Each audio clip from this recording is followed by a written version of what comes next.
So hello everyone, मैं Prabhakar, achievers academy में new faculty political science का। हम पॉलिटिकल साइंस डिस्कस करेंगे। बेसिकली टीजीटी एसएसटी हम पढ़ने वाले हैं और टीजीटी के अंदर जो पॉलिटिकल साइंस का डायमेंशन है, पॉलिटिकल साइंस सब्जेक्ट हम डिस्कस करेंगे। ठीक है, तो डिस्कस करने से पहले let me clear with you the syllabus को डिस्कस करते हैं। तो देखो, हम बात करें अगर सिलेबस की, तो एस्टेट टीजीटी एसएसटी बनता है। तो पैटर्न को अगर आप देखो तो पैटर्न में 150 क्वेश्चंस होते हैं 150 मार्क्स के, और 150 मिनट यानी 2.5 घंटे आपको मिलेंगे। तो आपको 1 मिनट के अंदर एक क्वेश्चन सॉल्व करना है। इस तरह की आपकी स्ट्रेटेजी होनी चाहिए। अच्छी बात यह है, देखो, कोई भी नेगेटिव मार्किंग इस एग्जाम में नहीं होती। There is no negative marking, और ये बहुत बड़ा प्लस पॉइंट है। नेक्स्ट देखो, अब देखो, आपको ना पूरे के पूरे पैटर्न को समझना पड़ेगा। एग्जाम के पैटर्न को समझो। कोई भी एग्जाम अगर हम तैयारी कर रहे हैं तो फर्स्ट ऑफ ऑल हमें उसका पैटर्न पता चलना चाहिए कि उसमें आने क्या क्या वाला है। तो देखो, इस एग्जाम के अंदर 4 पार्ट होंगे। पहला पार्ट होगा चाइल्ड डेवलपमेंट एंड पैडागोगी का। ये साइकोलॉजी का सब्जेक्ट है। 30 क्वेश्चन इस सब्जेक्ट से आते हैं, 30 मार्क्स का ये होगा। देन आपका देखो, एक होगा लैंग्वेज का पेपर।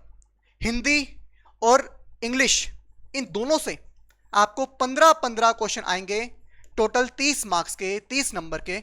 तो आपके 60 नंबर अब यहां कवर हो गए। नेक्स्ट देखो, आपका होगा जनरल स्टडीज का। जनरल स्टडीज के अंदर 10 नंबर मैथ्स के होंगे, 10 नंबर रीजनिंग के होंगे और 10 नंबर हरियाणा जीके के होंगे। तो टोटल 30 नंबर आपको यहां से मिलेंगे। और नेक्स्ट बहुत इंपॉर्टेंट, वही डिसाइड करने वाला है कि पेपर क्लियर होगा कि नहीं होगा। आपका सब्जेक्ट क्या आपका? तो सोशल साइंस यानी एसएसटी अगर हम डिस्कस कर रहे हैं तो 60 नंबर की आपकी एसएसटी आएगी। इस 60 नंबर में से आपको ज्योग्राफी, हिस्ट्री, इकोनॉमी और पॉलिटिकल साइंस से क्वेश्चन आने वाले हैं। पॉलिटिकल साइंस के यानी राजनीति के। तो हमें डिस्कस करना पड़ेगा सबसे पहले सिलेबस क्या है। तो हर एक टीचर ने आपको क्लैरिफाई कर दिया होगा, बता दिया होगा अच्छे से कि उनके सब्जेक्ट का सिलेबस क्या क्या है, ज्योग्राफी का क्या है, इकोनॉमिक्स का क्या है, हिस्ट्री का क्या है। हम डिस्कस करेंगे पॉलिटिकल साइंस का सिलेबस क्या है। तो पॉलिटिकल साइंस में देखो, हम सिलेबस को 4 पार्ट में डिवाइड कर सकते हैं। पहला पार्ट है पॉलिटिकल थ्योरी एंड कंसेप्ट का। पॉलिटिकल थ्योरी, थिंकर्स, नए नए जो थिंकर्स आए, उन्होंने क्या क्या बातें कही, किसने क्या किताब लिखी, उस किताब के अंदर उसने क्या बोला, इस बात का विरोध किस व्यक्ति ने किया, उनकी थ्योरीज क्या थी, मेन पॉइंट क्या था। स्टेट, अगर वो बोलते हैं state, what is state, state क्या है, राज्य क्या है, तो हर एक थ्योरीज, जैसे स्टेट ओरिजिन कैसे हुआ, राज्य बना तो बना कैसे, राज्य की थ्योरी कैसे आई। राज्य मतलब एक आपको चाहिए जमीन। अब जमीन अकेली है तो वहां पे कुछ होना चाहिए ना, there needs to be some population, लोग होने चाहिए। कंट्रोल किसके ऊपर करोगे? लोगों के ऊपर करोगे। लोग कहाँ रहेंगे? लैंड, आपको लैंड भी चाहिए। अब लोगों के ऊपर कंट्रोल करने के लिए, पीपल के ऊपर कंट्रोल करने के लिए, जनता के ऊपर कंट्रोल करने के लिए आपको एक सरकार चाहिए, पावरफुल सरकार, यानी सरकार हुई गवर्नमेंट। और सबसे इंपॉर्टेंट और सबसे अहम चीज, वो सरकार आजाद हो, इंडिपेंडेंट हो, सोवरेन हो। इसका मतलब जानते हो क्या होता है? इसका मतलब है अगर भारत सरकार है तो अमेरिका की सरकार का कोई प्रेशर भारत सरकार के पास ना हो। और यही तो कर रहे हैं हम। अमेरिका बोलता है कि भाई रशिया के साथ तेल मत लो, हम ले रहे हैं, हमारी मर्जी भाई, हम इंडिपेंडेंट है, हम सोवरेन है, हम जो करना चाहे वो करें। तो ये चीज किसी भी एक राज्य को एक स्टेट बनाती है, देश। देखो, स्टेट का ना मतलब अलग अलग होता है। हम आमतौर पे बात करते हैं हरियाणा, पंजाब, हिमाचल प्रदेश, राजस्थान, उत्तर प्रदेश, स्टेट। हाँ बिल्कुल स्टेट है ये, क्योंकि आर्टिकल 1 है हमारे संविधान में। आर्टिकल 1 बोलता है कि स्टेट्स क्या हैं, वो फेडरल यूनिट होगी। इसके अलावा अगर मैं बात करता हूं इंडिया, क्या इंडिया एक स्टेट है? बिल्कुल है स्टेट। अगर हम वर्ल्ड रिलेशन में बात करते हैं तो हर एक देश एक स्टेट है, क्योंकि स्टेट के अंदर क्या क्या होना चाहिए? सरकार है, भारत सरकार। स्टेट के अंदर क्या होना चाहिए? लोग है, लोग यहाँ पे भारत के लोग तो हैं, भारतीय लोग। स्टेट के अंदर क्या होना चाहिए? एरिया, हमारा एरिया है, यस और no, 3.28 million square kilometer the area of India. और सबसे अहम चीज, सबसे इंपॉर्टेंट चीज, स्टेट पूरी तरह से आजाद होनी चाहिए। उसको कोई रोक नहीं सकता, वो जो करना चाहे वो कर सकती है, दूसरा देश उसको नहीं रोक सकता। तो इंडिया पूरी तरह से इंडिपेंडेंट है, सोवरेन है, संप्रभुत्व है। तो ये एक स्टेट बना। एक और स्टेट होता है, जानते हो आप? आर्टिकल 12 हमारे संविधान का। हमारे संविधान का आर्टिकल 12 बोलता है कि कोई भी पब्लिक ऑफिस, कोई भी सरकारी दफ्तर, उसमें काम करने वाला कोई भी सरकारी कर्मचारी, वो भी स्टेट की डेफिनेशन में आता है, वो भी राज्य का हिस्सा है। तो 3 तरह की स्टेट बताई मैंने आपको। एक फेडरल स्टेट यूनिट हो जाएंगी हमारी, जैसे राज्य हरियाणा, पंजाब, आर्टिकल 1 के अकॉर्डिंग। इसके अलावा पूरे वर्ल्ड में हर एक देश एक स्टेट हो सकता है, क्योंकि उसके पास 4 चीज़ हैं। उसके पास सोवरेनिटी, संप्रभुता है, उसके पास सरकार, गवर्नमेंट है कंट्रोल करने के लिए, उसके पास लोग हैं जिसके ऊपर कंट्रोल किया जाएगा, और उसके पास एरिया है जहां पर वो लोग रहते हैं, राइट। इसके बाद देखो सोवरेनिटी हमने पढ़ा क्या होता है सोवरेनिटी, लिबर्टी क्या है, इक्वालिटी क्या है, समानता क्या है, समानता इसको हम डिस्कस करेंगे, नागरिकता क्या है, सिटीजनशिप, अधिकार सबसे अहम चीज, अधिकार किसी भी देश के अंदर अधिकार सबसे अहम चीज होती हैं, क्या होते हैं ये राइट्स, कैसे आए ये राइट्स, सेक्युलरिज्म जो हमारा देश बात करता है कि धर्म निरपेक्ष देश है, किसी भी धर्म को सरकार समर्थन नहीं करती, लेकिन एट द सेम टाइम किसी धर्म के अंदर अगर कुछ गलत हो रहा है तो सरकार उसको भी एक्सेप्ट नहीं करती, उसको निकालती है। एग्जाम्पल लो, इंडिया के अंदर मुसलमानों में ट्रिपल तलाक था, खत्म किया, एविल था, बिल्कुल। तो सेक्युलरिज्म 2 तरह के होते हैं, सेक्युलरिज्म भी, एक सरकार का कोई इंटरफेरेंस ना हो, सरकार की कोई दखल अंदाजी ना हो, आपका धर्म भाई अपने तक सीमित रखो, सरकार कुछ नहीं करने वाली। लेकिन एक होता है सरकार अलग है, सेपरेट है, लेकिन अगर आपके धर्म के अंदर कोई गलत चीज हो रही है तो सरकार उसको हटाने के काम करेगी, कानून बना सकती है, इंटरफियर कर सकती है, पॉजिटिव सेक्युलरिज्म बोलते हैं इसको। नेक्स्ट देखो, यहां से मैक्सिमम जो क्वेश्चन आएंगे आपके वो थिंकर्स के आएंगे, मैक्सिमम क्वेश्चन थिंकर्स के, किसने ये बात बोली, कौन इसके विरोध में था, कौन सी किताब किसने लिखी, ये सारे क्वेश्चन हम बहुत डीपली डिस्कस करने वाले हैं चीज को।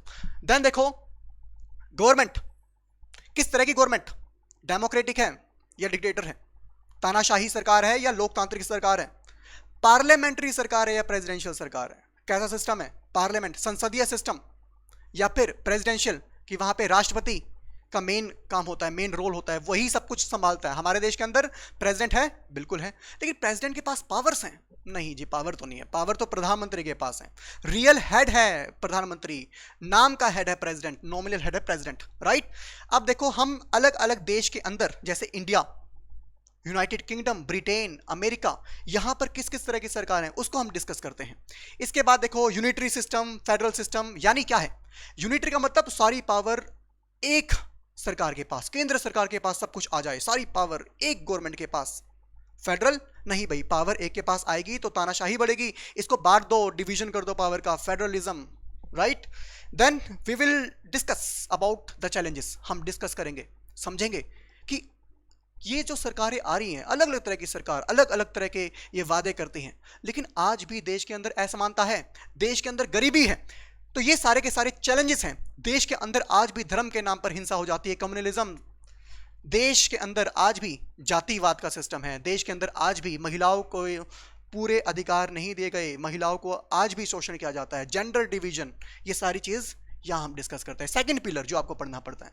नेक्स्ट और सबसे अहम पिलर ये है इंडियन कॉन्स्टिट्यूशन, भारतीय संविधान का, भारतीय न्यायपालिका का। मैक्सिमम क्वेश्चन, ध्यान से सुनना, मैक्सिमम क्वेश्चन, ज्यादा से ज्यादा क्वेश्चन, फैक्चुअल क्वेश्चन, और वो इसी टॉपिक से आने वाले हैं। यहां से देखो प्रेम्बल, हमारी प्रस्तावना, इंट्रोडक्शन, संविधान की शुरुआत में ही आपका प्रेम्बल है। हम भारत के नागरिक, we the people of India having solemnly resolve to constitute India into sovereign socialist secular democratic republic. Sovereign संप्रभुत्व, सोशलिस्ट समाजवादी, डेमोक्रेटिक लोकतांत्रिक, रिपब्लिक गणतंत्र, सेक्युलर धर्म निरपेक्ष राज्य हम भारत को बनाने की चेष्टा रखते हैं। हम भारत के नागरिक भारत को ऐसा राज्य बनाएंगे, और ऐसा राज्य बनाएंगे जहां पर भारत के नागरिकों को, भारत के लोगों को न्याय मिलेगा। न्याय कैसा न्याय, सामाजिक भी न्याय मिलेगा, राजनीतिक न्याय भी मिलेगा और आर्थिक न्याय भी मिलेगा, स्टार्टिंग में लिखा हुआ है। इसके बाद आजादी, आजादी कैसी आजादी, आप जिस भगवान को पूजना चाहते हो पूजो, जिस रूप में पूजना चाहते हो पूजो, जिस रूप में आप प्रार्थना करना चाहते हो करो, आपके विश्वास आपका विश्वास है, आपको आजादी है। आप कुछ बोलना चाहते हो बोल सकते हो, आपको आजादी है। आप कुछ व्यक्त करना चाहते हो आप व्यक्त कर सकते हो, आपको आजादी है। समानता की बात की जाती है, समानता, समानता की चीज की समानता, सबको समान अवसर दिए जाएंगे, सबको समान अवसर दिए जाएंगे, इक्वालिटी ऑफ स्टेटस, अपॉर्चुनिटी, अवसरों की समानता। और आखिरी फ्रेटर्निटी लिखा हुआ है। फ्रेटर्निटी का मतलब होता है भाईचारे की भावना, सेंस ऑफ ब्रदरहुड। भाईचारा अगर होगा देश के अंदर तो देश की एकता और देश की अखंडता वो बरकरार रहेगी, देश टूटेगा नहीं। और यही दिन लिखा हुआ है यहां पर 26 नवंबर 1949 जब पूरा का पूरा भारतीय संविधान बनकर तैयार हुआ, उसी दिन ये प्रेमबल भी एक्सेप्ट किया गया और ये प्रेमबल को भी हमारे संविधान का एक हिस्सा बनाया गया, राइट। तो प्रेमबल, हमने संविधान की बहुत सारी चीजें दूसरे देशों के संविधान से ली, इसलिए कभी कभी कहा जाता है कि भारतीय संविधान बोरोड है, दूसरे देशों से लिया हुआ है। आपका कुछ नया है क्या? कुछ नया बनाया आपने? नहीं, सब कुछ तो आपने दूसरे देशों से लिया। आपने फंडामेंटल राइट अमेरिका से ले ली, आपने डायरेक्टिव प्रिंसिपल्स, सरकार को दिए गए निर्देश आयरलैंड से उठा लिए, आपने फंडामेंटल ड्यूटीज यूएसएसआर से उठा ली। भाई आपके पास खुद का कुछ भी है या नहीं है? तो सोर्सेस क्या क्या है, कहां से हमने क्या क्या बातें ली, राइट। फीचर्स क्या है, क्या क्या इसकी विशेषताएं हैं इस संविधान की। सबसे लंबा कॉन्स्टिट्यूशन, रिटन कॉन्स्टिट्यूशन जो किसी देश का है वो भारत का है, राइट। इतना लंबा समय लग गया हमको बनाने में, 2 साल 11 महीने 18 दिन, तो इतना लंबा समय, इतना लंबा कॉन्स्टिट्यूशन। फीचर्स की हम बात करेंगे कि क्या क्या फीचर्स हैं इस कॉन्स्टिट्यूशन के, ये फंडामेंटल राइट्स क्या हैं, कितने हैं, ड्यूटीज क्या होती हैं, डायरेक्टिव प्रिंसिपल्स, सरकार को दिए गए निर्देश। संविधान ने सरकार को बताया कि आपको किस चीज के लिए काम करना है।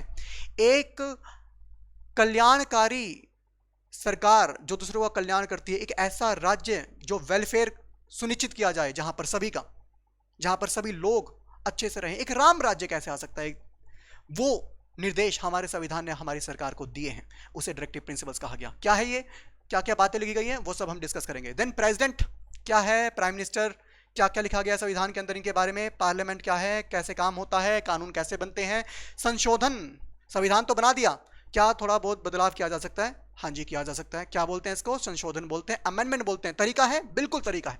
आर्टिकल 368 हमारे कॉन्स्टिट्यूशन का बात करता है अमेंडमेंट के बारे में। देन देखो सुप्रीम कोर्ट, सबसे बड़ा court, highest court of appeal, supreme court क्या है ये, क्या क्या इसके पास पावर है। जुडिशियल रिव्यू, सबसे अहम पावर इसकी, कोई भी कानून अच्छा है या बुरा है, सरकार पार्लियामेंट ने बनाया, कानून सही है गलत है, ये तय कौन करेगा? ये तय करेगा जुडिशरी। कैसे तय करेगा? ये जुडिशियल रिव्यू से तय करेगा, चेक करेगा कि कानून सही है गलत है। इवन सुप्रीम कोर्ट ने अपनी कोई भी जजमेंट दी, सही है गलत है, वो भी चेक कर सकता है जुडिशियल रिव्यू से। PIL, अब देखो बहुत सारे लोगों का ना शोषण हो रहा है, लेकिन वो लोग पढ़े लिखे नहीं है, वो लोग को नहीं पता कि उनके अधिकार क्या हैं, और उनका शोषण हो रहा है। तो कोई दूसरा व्यक्ति क्या उनके बिहाफ पर कंप्लेंट कर सकता है, केस फाइल कर सकता है? बिल्कुल कर सकता है। इवन न्याय को गरीब लोगों तक पहुंचाना, हर एक सेक्शन तक पहुंचाना, यह काम है PIL का, पब्लिक इंटरेस्ट लिटिगेशन का। 1980 के दशक में PN भगवती, वो जज जिसको माना जाता है कि हाँ भाई PIL लेके आए वो, तो क्या है ये PIL, कैसे काम करती है? आज तो आप लेटर भी लिख दो, टेलीग्राम कर दो, कोर्ट उसके ऊपर भी सुनवाई कर देगा आपकी। तो this is PIL, right to information. 2005, 12 अक्टूबर 2005 एक ऐसा कानून पास हो गया जिसने इंफॉर्मेशन अब सब जनता को मिल सकती है, सारी जानकारी। मुझे जानकारी चाहिए कि मेरे सरकार ने इस स्कूल के अंदर कितने टीचरों की नियुक्ति करी, कितना पैसा दिया रोड बनाने के लिए, हाँ जी, सारी जानकारी आपको मिल सकती है। राइट टू इंफॉर्मेशन, बहुत ही अहम स्टेप, और यही वो कानून था जिसने कई बड़े बड़े घोटाले उजागर किए। तो क्या था ये, वो सब हम डिस्कस करेंगे। पंचायती राज सिस्टम, 73वां संशोधन संविधान में 1992 के अंदर, पंचायती राज सिस्टम, सरकार को निचले स्तर पर लाओ, लोकल गवर्नमेंट, गांव के अंदर पंचायत, शहरों के अंदर म्युनिसिपैलिटी, 74वां संशोधन। ये क्या है लोकल गवर्नमेंट, क्या कंसेप्ट है ये? और फिर हम पढ़ेंगे इलेक्शन कमीशन। तो इलेक्शन तो हम बात करते हैं, डेमोक्रेसी में सबसे अहम चीज है इलेक्शन, लोकतंत्र में सबसे अहम चीज है वोट करवाना और वोट डालना। लेकिन करवाएगा कौन? इलेक्शन कमीशन ऑफ इंडिया करवाएगा। कैसे करवाएगा, क्या पावर है, वो हम डिस्कस करेंगे यहां पर। देन देखो लास्ट टॉपिक है डिफेक्शन, दल बदल। मैंने कांग्रेस की टिकट्स ली, कांग्रेस की पार्टी की सदस्यता ली, और कांग्रेस की तरफ से मैंने इलेक्शन लड़ा। अब मैं जीत गया, और बीजेपी वाले मुझे बोलते हैं कि भाई 100 करोड़ ले लो और मेरी पार्टी में आ जाओ, मैं चला जाऊं, दल बदल दूं अपना जीतने के बाद। डिफेक्शन हो जाएगा। डिफेक्शन क्या है? ये डिफेक्शन क्या है? ये 52वां संशोधन 1985 का हम डिस्कस करेंगे यहां पर, राइट। देन आखिरी जो टॉपिक है वो है आपका इंटरनेशनल रिलेशन का, अंतरराष्ट्रीय संबंध, फॉरेन पॉलिसी। मोदी जी जाते हैं विदेशों में, घूमते हैं, अभी SCO समिट में गए। तो क्या है ये इंटरनेशनल रिलेशन, कैसे करते हैं ये काम? इसके अंदर आपके टॉपिक यूनाइटेड नेशन ऑर्गेनाइजेशन, 24 अक्टूबर 1945 यूनाइटेड नेशन ऑर्गेनाइजेशन, ताकि तीसरा विश्व युद्ध ना हो सके, बनाया गया। कैसे बनाया गया, क्या है वो? सैन फ्रांसिस्को कॉन्फ्रेंस डिस्कस करेंगे यहां पर। वर्ल्ड ट्रेड ऑर्गेनाइजेशन WTO, पूरे विश्व के अंदर हर एक देश दूसरे देशों के साथ व्यापार करें, खोल दे अपने सारे के सारे दरवाजे और फ्रीली ट्रेड करें। विभिन्न देशों के बीच में मल्टीलेटरल ट्रेड, विभिन्न देश आपस में व्यापार कर सकें। WTO बनाया गया 1 जनवरी 1995। इससे पहले गेट था, GATT, general agreement on tariff and trade. क्या था ये, कैसे बना वर्ल्ड ट्रेड ऑर्गेनाइजेशन? आज जो विभिन्न देशों के बीच में व्यापार को सुनिश्चित करता है, व्यापार सही से हो रहा है, उसके लिए कानून बनाता है। क्या है ये बॉडी, कैसे काम करती है, हम डिस्कस करेंगे। देन देखो वर्ल्ड बैंक, गरीब देश, डेवलपिंग देश, वो कैसे ग्रो कर सकते हैं, कैसे वो डेवलप हो सकते हैं, उसे डिस्कस करता है वर्ल्ड बैंक। उसको लोन देता है वर्ल्ड बैंक डेवलपिंग कंट्रीज को। कैसे देता है, क्या है ये? IBRD, international bank for reconstruction and development, इसका दूसरा नाम। कितने इसके ऑर्गन्स हैं, हम सब डिस्कस करेंगे यहां पर। IMF, international monetary fund.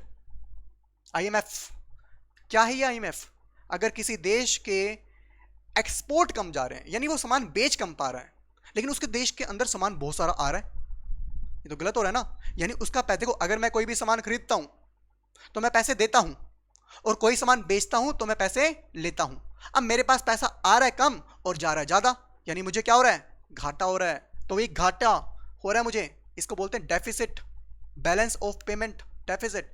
कौन इसके लिए हेल्प करता है, मदद करता है? IMF करता है। इंडिया की मदद भी IMF ने करी थी 1991, 1991 के दौर में, राइट। देन देखो हमारी फॉरेन पॉलिसी विभिन्न देशों के साथ, अमेरिका के साथ कैसे हमारे संबंध हैं, रशिया के साथ कैसे संबंध हैं, चाइना के साथ कैसे संबंध है, हमारे पड़ोसी देश पाकिस्तान, नेपाल, भूटान, श्रीलंका, मालदीव, म्यांमार, इनके साथ कैसे संबंध है, ये हम डिस्कस करते हैं। नैम देखो, याद करो हमने पढ़ा था वर्ल्ड हिस्ट्री के अंदर भी, जब सेकेंड वर्ल्ड वॉर खत्म हुआ, दूसरा विश्व युद्ध खत्म हुआ, तो दो पावर, एक तरफ अमेरिका और एक तरफ सोवियत संघ USSR, और दोनों की आइडियोलॉजी अलग अलग। एक सपोर्ट करता है समाजवाद का, एक सपोर्ट करता है पूंजीवाद का, कैपिटलिज्म का, और एक सोशलिज्म का। तो दोनों चाहते हैं कि भाई मैक्सिमम देश हमारे ग्रुप में आए, हमारी आइडियोलॉजी को अपनाएं। और इसी बीच इंडिया वो बोलता है नहीं भाई, हम ना आपके साथ हैं ना हम आपके साथ हैं, हम अलग हैं, हम न्यूट्रल हैं। और न्यूट्रल करने के लिए उसने क्या करा, अपना एक ग्रुप बनाया, नॉन अलाइंड मूवमेंट, नैम। ये क्या है नैम, इसे हम डिस्कस करेंगे। Cold war, after second world war, second world war के बाद कोल्ड वॉर शुरू होता है अमेरिका और USSR के बीच में, खत्म होता है 1991 में, जब सोवियत संघ का विघटन शुरू हो जाता है। देन देखो ग्लोबलाइजेशन क्या है, वैश्वीकरण जिसको हम बोलते हैं, यानी पूरा विश्व एक मार्केट। कैसे हो रहा है? आज मैं ये शर्ट पहन रहा हूं, ये पैंट पहन रहा हूं, हम बर्गर खाते हैं, चाउमीन खाते हैं, इंडिया के तो है नहीं, बाहर देशों के। तो कैसे आज ये आए हमारे पास? वैश्वीकरण। क्या है ये वैश्वीकरण, डिस्कस करेंगे। टेररिज्म, बहुत बड़ा इशू, आतंकवाद, इसे हम डीपली डिस्कस करेंगे। देन एनवायरमेंट, देखो एनवायरमेंट बहुत ही अहम टॉपिक है। आज सभी देश चाहते हैं कि वो विकास करें, डेवलपमेंट की तरफ जाएं, फैक्ट्रीज लगा रहे हैं, पेड़ काट रहे हैं, लैंड क्लियर कर रहे हैं, शहरीकरण कर रहे हैं, लेकिन इन्वायरमेंट को नज़रअंदाज करके अगर हम ये सब काम करेंगे तो सब कुछ खत्म हो सकता है। ये डेवलपमेंट सस्टेनेबल नहीं है, ये डेवलपमेंट लंबे टाइम तक नहीं चल सकती। एक टाइम ऐसा आएगा जब प्रकृति अपना रूप दिखाएगी और ये सब कुछ खत्म कर सकती है। और यही बात आती है एनवायरमेंट की, यही बात आती है कि विश्व स्तर पर अलग अलग मीटिंग होती हैं, conference of parties, united nation environment programme, UNFCCC, ये क्या है सारी की सारी चीजें, राइट, ये हम डिस्कस करेंगे यहाँ पर। तो इस वजह से ये पूरा का पूरा सिलेबस है आपके सामने, पूरा का पूरा सिलेबस क्लियरली डिफाइन कर रखा है, पूरी तरह से बताया हुआ है कि क्या आने वाला है पूरे के पूरे सिलेबस में। तो बहुत अच्छी बात यह है कि पूरा का पूरा सिलेबस डिफाइन है। 60 नंबर में से कितने क्वेश्चन पॉलिटिकल साइंस के आएंगे? 18 भी आ सकते हैं, 20 भी आ सकते हैं, 15 भी आ सकते हैं।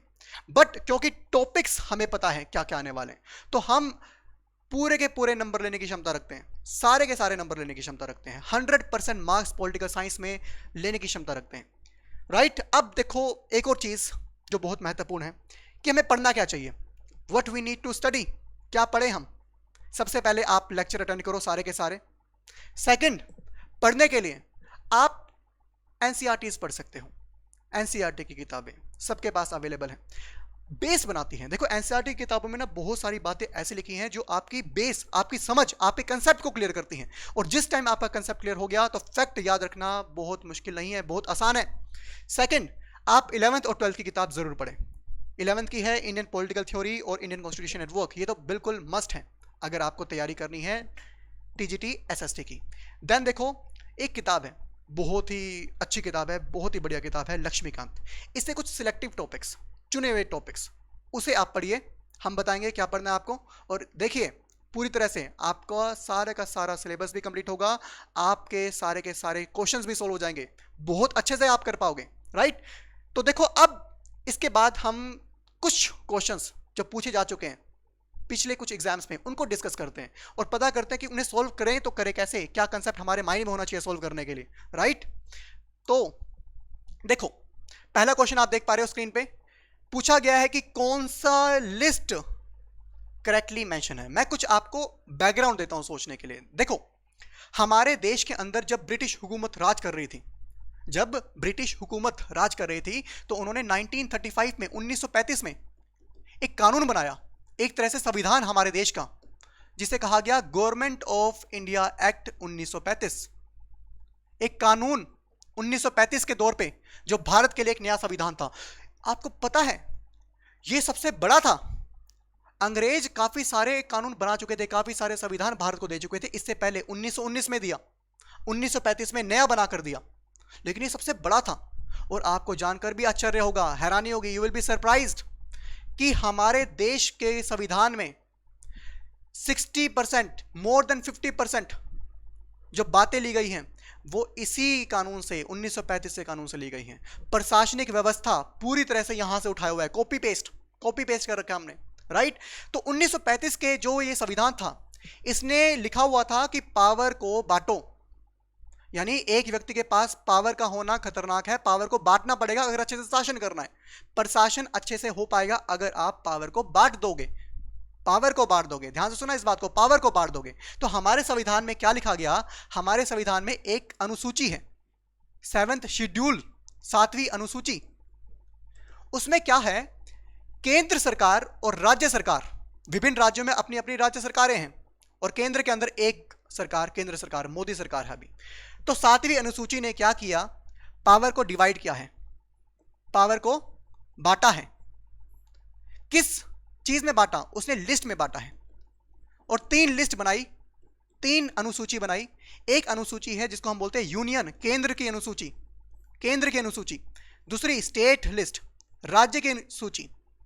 और तीसरी कंकरेंट, कंकरेंट का मतलब होता है दोनों मिलकर कर सकते हैं, समवर्ती शायद इसको हिंदी में बोलते हैं, राइट। तो 3 सूचियां बनाई 7वीं शेड्यूल के अंदर। 7वीं अनुसूची में 3 सूचियां हैं, एक है यूनियन लिस्ट, एक है स्टेट लिस्ट और एक है कंकरेंट यानी समवर्ती सूची। अब देखो क्या बोला हमारे कॉन्स्टिट्यूशन ने कि जितने अहम चीजें हैं ना, अहम चीजें, एग्जाम्पल लो एटॉमिक एनर्जी, एग्जाम्पल लो आप बैंकिंग सिस्टम, एग्जाम्पल लो आप हमारे देश का सिटीजनशिप, नागरिकता, हमारे देश की करेंसी, पूरे देश के अंदर एक ही करेंसी है, ऐसा थोड़ी कि तमिलनाडु की अलग करेंसी छप रही है, केरला की अलग छप रही है, हरियाणा की अलग छप रही है, पूरे देश के अंदर एक करेंसी है। तो जो टॉपिक, जो सब्जेक्ट पूरे देश के लिए महत्वपूर्ण थे, वो सारे के सारे पावर्स, वो सारे के सारे विषय के ऊपर कंट्रोल करने की, कानून बनाने की वो शक्ति, वो पावर किसको दी गई, केंद्र को दी गई। समझ गए। तो पहली अनुसूची थी जो यूनियन लिस्ट, उसके अंदर वो सारे के सारे सब्जेक्ट्स, वो सारे के सारे विषय जो देश के लिए बहुत महत्वपूर्ण है, पूरे देश में एक होने चाहिए, वो अलग अलग नहीं, एक होने चाहिए, वो सारे के सारे विषय यूनियन लिस्ट के अंदर डाले गए। एग्जाम्पल दिया मैंने आपको बैंकिंग, बैंकिंग सिस्टम, एग्जाम्पल दिया मैंने आपको नागरिकता, एग्जाम्पल दिया एटॉमिक एनर्जी, एग्जाम्पल दिया मैंने आपको कॉइंस एंड करेंसी। तो ये ऐसे एग्जाम्पल हैं जो केंद्र सूची में डाले गए, यूनियन लिस्ट के अंदर डाले गए। दूसरा स्टेट, यानी ऐसे कानून जो राज्य सरकार को दे दो, राज्य सरकार अपने अकॉर्डिंग कानून बनाए, अपने अकॉर्डिंग उन चीजों को संभाले, ऐसे विषय। एग्जाम्पल देता हूं आपको, जैसे खेती, कृषि, राज्य सरकार कानून बनाए कृषि के ऊपर, और यही होता है, राज्य की अपनी अपनी मंडियां होती हैं। इसके अलावा पुलिस, पुलिस, पुलिस ये राज्य सूची के अंदर आता है, इसलिए लिखते हैं हम Haryana police, Punjab police, Delhi police, Uttar Pradesh police, राज्य के पार्ट है ये, पुलिस राज्य के कंट्रोल में है पूरी तरह से। इसके अलावा मार्केट, मार्केट, फिशरीज, ये सब कुछ किसके अंदर आता है, ये आता है पब्लिक हेल्थ, हेल्थ ये भी राज्य के अंदर आता है, पब्लिक हेल्थ, राइट। इसके बाद देखो अगला है कंकरेंट, कंकरेंट, कनकरेंट का मतलब समवर्ती, यानी यहां पर केंद्र भी और यहां पर राज्य भी दोनों मिलकर कानून बना सकते हैं, दोनों मिलकर बना सकते हैं, बिल्कुल दोनों मिलकर बना सकते हैं। एग्जाम्पल देता हूं मैं आपको, जैसे मान लो डिवोर्स पे, फैमिली प्लानिंग पे।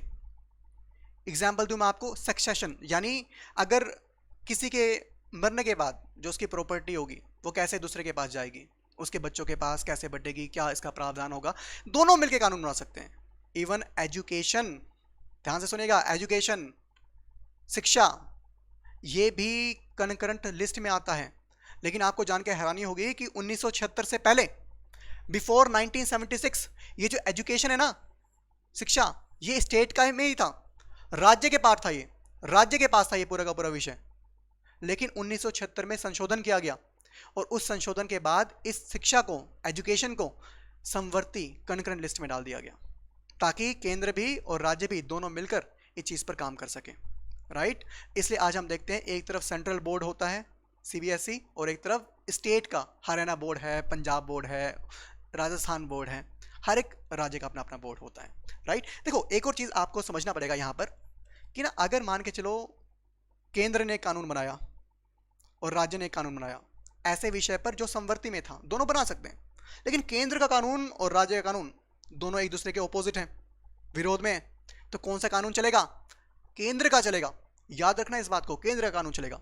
अब हम वापस आते हैं अपने क्वेश्चन की तरफ, तो देखो क्वेश्चन क्या बोल रहा है आपको, ये क्वेश्चन बोल रहा है कौन कौन से सब्जेक्ट, बहुत ही आसान, कौन कौन से सब्जेक्ट किस किस लिस्ट में आते हैं। इसने बोला, देखो यहां देखो, राज्य सूची के अंदर पब्लिक हेल्थ आता है, हाँ जी आता है, पुलिस बिल्कुल आता है, एजुकेशन आपको पता है कि ये नहीं आता। दूसरा देखो, केंद्र के अंदर कौन कौन सा आता है, नागरिकता बिल्कुल आती है, इसलिए हम बोलते हैं भारतीय नागरिकता, सिंगल सिटीजनशिप, एक नागरिकता है हमारे देश में। अगला एटॉमिक एनर्जी, ये भी आता है, तो ये तो करेक्ट हो गया। तीसरा समवर्ती सूची, मैरिज, ये आता है। सिविल प्रोसीजर क्या होता है? सिविल का मतलब होता है, देखो जैसे डिवोर्स लेना है आपको, तो डिवोर्स के लिए भी आप कोर्ट में जाते हो, तो पूरा का पूरा एक प्रोसीजर है, ये सिविल प्रोसीजर कहलाता है। तो ये सिविल प्रोसीजर क्या कनकरेंट में आता है? बिल्कुल, डिवोर्स का मैटर कहां था? कनकरेंट में था, राइट। तो दिस वे कनकरेंट भी ठीक हो गया। तो गलत क्या है?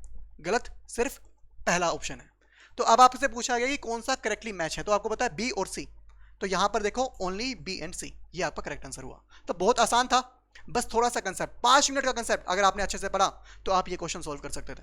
नेक्स्ट देखो, कौन सा आर्टिकल हमारे संविधान का वो बात करता है जॉइंट सेशन की, यानी लोकसभा राज्यसभा दोनों को एक साथ बिठाओ, जॉइंट सेशन, दोनों को एक साथ बिठाकर वोटिंग करवाओ। क्या है ये जॉइंट सेशन? इसको बताता हूं मैं आपको, समझना बहुत आसान है। हमारे कॉन्स्टिट्यूशन में ना एक आर्टिकल है 108। यह आर्टिकल ये बोलता है कि अगर कानून बनाने में लोकसभा और राज्यसभा के बीच में मतभेद हो गया, मतभेद कैसे हो सकता है? देखो, मतभेद ऐसे हो सकता है कि एक हाउस ने तो पास कर दिया, मान के चलो लोकसभा ने एक बिल को पास कर दिया। मैं आपको थोड़ा सा और क्लियर करता हूं। देखो, कानून कैसे बनता है? कानून बनता है जब हमारे संसद के दोनों सदन, लोकसभा राज्यसभा, उस बिल को पास कर दें और उसके बाद उसमें प्रेसिडेंट के सिग्नेचर हो जाए, उसके बाद कानून बन जाता है। लेकिन अब मैं आपको एग्जांपल दे रहा हूं, एक बिल आया, कानून बनने से पहले उसको हम बिल बोलते हैं, एक बिल आया और वो बिल एक सदन में पास हुआ, लोकसभा में पास हो गया, राज्यसभा में वो पास नहीं हो रहा, राज्यसभा में पास हो ही नहीं पा रहा, इन कानून बनाना है। इसका मतलब क्या हुआ? इसको बोलते हैं डेडलॉक, कानून नहीं बन पा रहा, बिल पास नहीं हो पाया, कानून नहीं बन पा रहा। तो ऐसी सिचुएशन, अब ये डेडलॉक कैसे भी हो सकता है, उल्टा भी हो सकता है। फॉर एग्जांपल, राज्यसभा ने पास कर दिया, लोकसभा ने पास नहीं किया, डेडलॉक आ गया। तो हमारे संविधान ने बोला, भाई जब भी ऐसी सिचुएशन आ जाए ना कि कानून पास नहीं हो पा रहा है, डेडलॉक आ गया है, तो 108 बोलता है दोनों हाउस के एक साथ बिठा दो और फिर वोटिंग करवा दो। ध्यान सुना, एक साथ बिठाकर वोटिंग करवाओ। ये क्यों बोला? क्योंकि 543 सदस्य लोकसभा के और 245 राज्यसभा के। अब अगर ये दोनों एक साथ बैठ गए तो बहुत आसानी से मेजोरिटी प्राप्त की जा सकती है,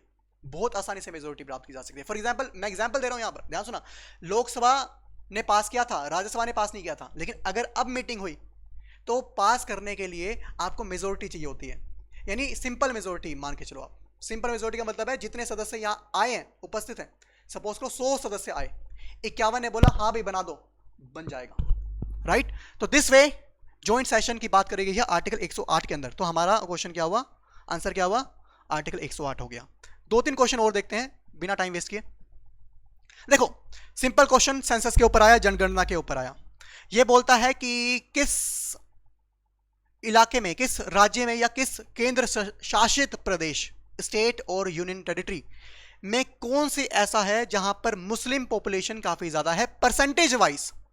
परसेंटेज वाइज पूछा इसने नहीं बोला ज्यादा है, परसेंटेज वाइज ज्यादा है, परसेंटेज वाइज, ये कंफ्यूजिंग है, परसेंटेज वाइज।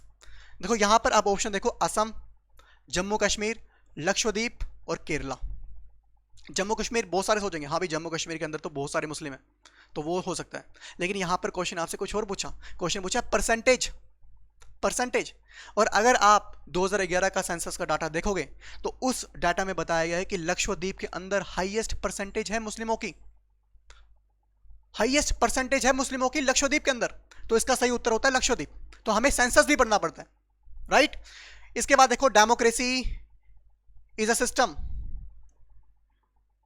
यहां देखो आप क्या क्वेश्चन लिखा हुआ है, क्वेश्चन बोला कि democracy is a system of government in which the final power rest with, यानी लोकतंत्र एक ऐसी व्यवस्था है सरकार की जहां पर अंतिम पावर, फाइनल पावर किसके पास है, पावर किसके पास है लोकतंत्र में। अब मैं आपको सिंपल सा एग्जांपल देता हूं, एक चीज बताऊं, जो व्यक्ति किसी को काम दे वो क्या होगा, वो क्या होगा, वो मालिक होगा ना, ओनर।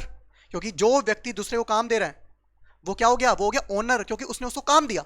अब आप हमारे देश का एग्जांपल लो, हमारे यहां पर लोग वोट डालकर नेता चुनते हैं, लीडर्स चुनते हैं, वो लीडर्स फिर सरकार बनाते हैं।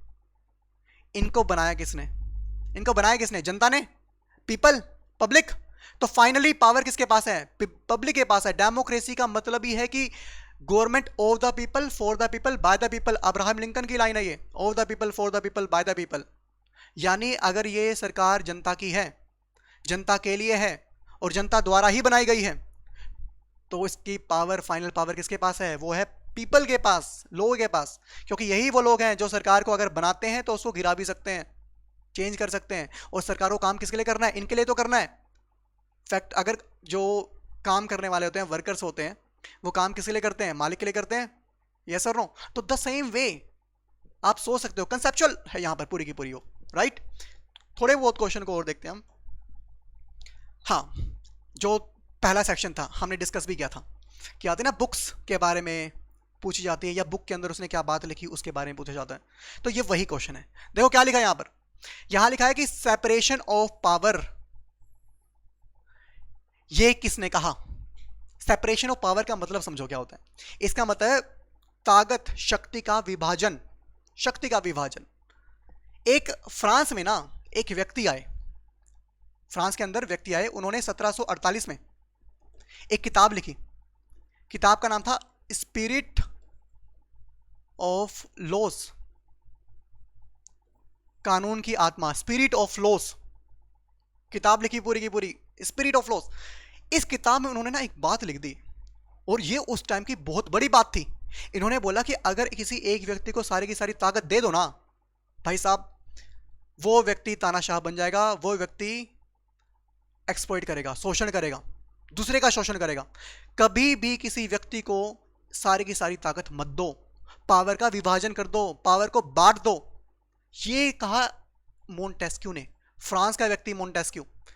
इसने किताब लिखी 1748 में, स्पिरिट ऑफ लॉस, और क्लियर किया कि भाई सेपरेशन ऑफ पावर, पावर को बांट दो। पावर को बांटो 3 हिस्सों में, पहला लेजिस्लेचर, विधायिका, दूसरा एग्जीक्यूटिव, कार्यपालिका, और तीसरा न्यायपालिका, जुडिशरी। न्यायपालिका, जुडिशरी जिसको हम बोलते हैं इंग्लिश में, न्यायपालिका, कार्यपालिका, विधायिका और न्यायपालिका। 3 हिस्सों में पावर को बांट दो, तभी जाकर एक अच्छी सरकार आ सकती है। अदरवाइज एक व्यक्ति को सारी पावर दे दोगे तो वो व्यक्ति तानाशाह बन जाएगा, वो दूसरे को गलत करेगा, शोषण करेगा दूसरे लोगों का। तो ये बात मोंटेस्क्यू ने की थी। तो आपको बिल्कुल डीप में थोड़ा बहुत पता होना चाहिए कि क्या बात किसने बोली, कहां बोली। देन देखो अगला question, gender division we usually refer to, हम जो नॉर्मली बात करते हैं जेंडर यानी महिला पुरुष के बीच में हम बोलते हैं कि विभाजन है, लाइन है जो अलग करती है, महिला अलग है पुरुष अलग है, जेंडर डिवीजन, राइट। ये क्या है, हम ये जो आया, ये जो हमने आज बोला कि भाई महिलाएं घर के अंदर तक सीमित रहेंगी, पुरुष वो बाहर जाके काम करेंगे, ये जेंडर डिवीजन ये क्यों आया? क्या ये पहले से ही था? क्या ये भगवान ने कहा था कि भाई महिलाएं घर पे रहेंगी और पुरुष घर के बाहर जाएंगे काम करने के लिए? नहीं, ऐसा नहीं था। ये तो समाज ने बनाया, सोसाइटी ने बनाया, राइट। तो अनइक्वल रोल, पहला इसका आंसर है कि unequal role assign by the society, क्योंकि हमारे समाज ने तो बोला। एक बात बताओ, एक बच्चा जब पैदा होता है जो उसको हम क्या सिखाते हैं शुरू से ही, क्या देते हैं उसको हम खेलने के लिए? कार देते हैं लड़कों को खेलने के लिए, लड़कियों को डोल दे दो, गुड़िया दे दो कि भाई तुम घर के अंदर रहो और खेलो, राइट। तो दिस वे हमने क्या किया, समाज के अंदर पहले से ही आ रहे हैं, लोगों को बोल रहे हैं कि भाई लड़के तो बाहर जाके काम करेंगे, लड़कियां घर के अंदर रहेंगी। तो ये तो समाज ने दिया है, अनइक्वल रोल, इक्वल नहीं मान रहे, unequal role, unequal role, right. तो जेंडर डिवीजन, कुछ और देखे question, right. Two party system अच्छा है, दो पार्टी का सिस्टम। आज हमारे देश के अंदर बहुत सारी पार्टियां, बीजेपी है, समाजवादी पार्टी, कांग्रेस पार्टी, आम आदमी पार्टी, नई नई पार्टियां बनती रहती हैं, इतनी सारी पार्टियां। लेकिन ये क्वेश्चन बोल रहा है कि ना पार्टियां सारी बहुत सारी होंगी तो फायदा नहीं है, सिर्फ दो पार्टी रखो, सिर्फ दो पार्टी। क्यों? ये ही पूछा है इसने, यही यहां पर पूछा कि दो पार्टी का सिस्टम अच्छा क्यों है। मैं आपको सिंपल सा एग्जांपल देता हूं। देखो सपोज करो इलेक्शन हुआ और ना बहुत सारी पार्टी थी, एक पार्टी थी ए, एक पार्टी थी बी, एक थी सी, एक थी डी, एक थी ई, एक थी एफ, हम ये 6 पार्टी मान लेते हैं, राइट। अब आपको ये पता है कि सरकार कैसे बनती है? सरकार बनती है मेजोरिटी से, बहुमत से। ये बहुमत क्या है, मेजोरिटी क्या है? सिंपल सा एग्जांपल देता हूं। मान के चलो 100 व्यक्ति को चुनना है, टोटल 100 सीट हैं, अगर 100 व्यक्ति आएंगे तो 100 सीट हैं, अलग अलग जगहों से आ रहे हैं, 100 व्यक्ति चुन के आएंगे।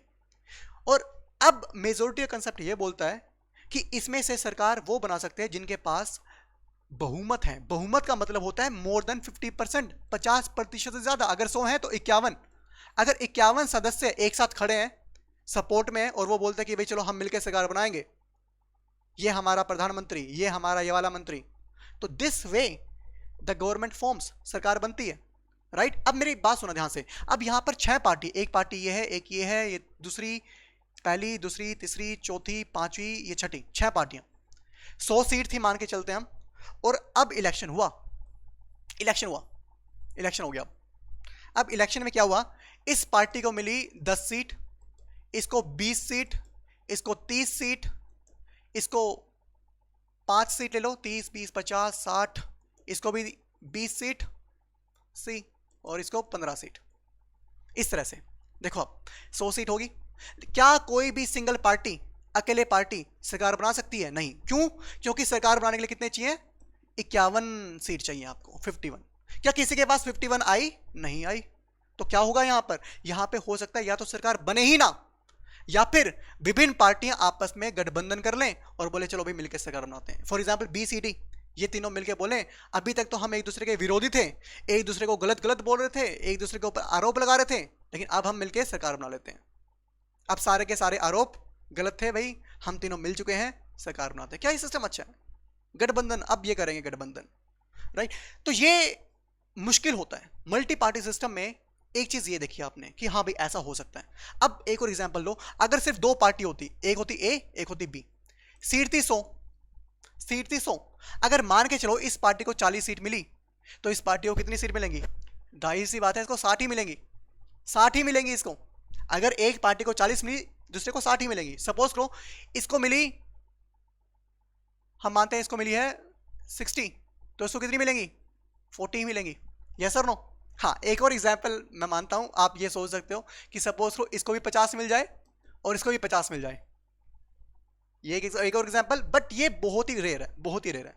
अब देखो क्या होगा, सपोज करो इस केस के अंदर ये पार्टी जीत गई, इसने क्या करी? अपनी सरकार बनाई, गवर्नमेंट बनाई, ठीक है। अगला इलेक्शन हुआ, ये पार्टी हार गई, ये वाली पार्टी हार गई और ये ए पार्टी जीत गई, और अब इसकी सरकार बनी। तो आपने क्या देखा कि बहुत आराम से सरकार बनती है बिना किसी झंझट के। यहां पर तो झंझट है भाई, गठबंधन करना पड़ेगा, सरकार को जोड़ तोड़ करके बनाना पड़ेगा। लेकिन यहां पर स्मूथली बहुत ही आराम से सरकार पलट सकती है और दूसरे के पास पावर आ सकती है। तो आंसर क्या होना चाहिए इसका? पहला देखो, despotic power to the cabinet, नहीं, ऐसा तो कुछ नहीं है कि तानाशाही बन जाएगी इस कैबिनेट इससे, नहीं। क्या यहां पर अवसर मिलता है विरोधी पार्टी को कि वो इंडल्ज कर सकती है irresponsible eroticism of the government? कि यहां पर देखो अवसर मिलता है पार्टी को, विरोधी पार्टी दूसरे को अपोज करेगी, उसको तिरस्कार करेगी, और इररिस्पॉन्सिबल वर्ड भी थोड़ा इररिस्पॉन्सिबल कि भाई अपने आप ही कुछ कुछ बोल रहे हैं बिना रिस्पॉन्सिबिलिटी, नहीं, ऐसा तो नहीं होना चाहिए, ऐसा तो होता ही नहीं है। नेक्स्ट पॉइंट देखो, क्या सरकार आराम से बन सकती है, स्मूथ चेंज आ सकता है सरकार में? बिल्कुल आराम से हो सकता है सारा का सारा काम। तो this is the answer, answer 3।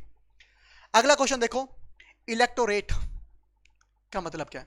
Electorate का मतलब होता है कि वोटर्स, सिंपल सा मतलब होता है वोटर्स, यानी हम लोग जो वोट डाल रहे हैं। तो इसका सिंपल आंसर बन गया बॉडी ऑफ वोटर्स, यानी बहुत ही आसान क्वेश्चन था।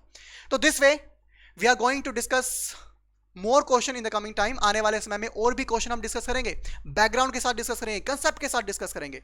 टिल देन आपको पूरी की पूरी चीज हम बता चुके हैं, क्या सिलेबस है, क्या स्ट्रेटेजी होनी चाहिए, क्या आपको पढ़ना है, टॉपिक्स डिफाइंड है, आप अच्छे से पढ़ सकते हैं, हमारे साथ जुड़ सकते हैं। So till then, thank you very much for the discussion.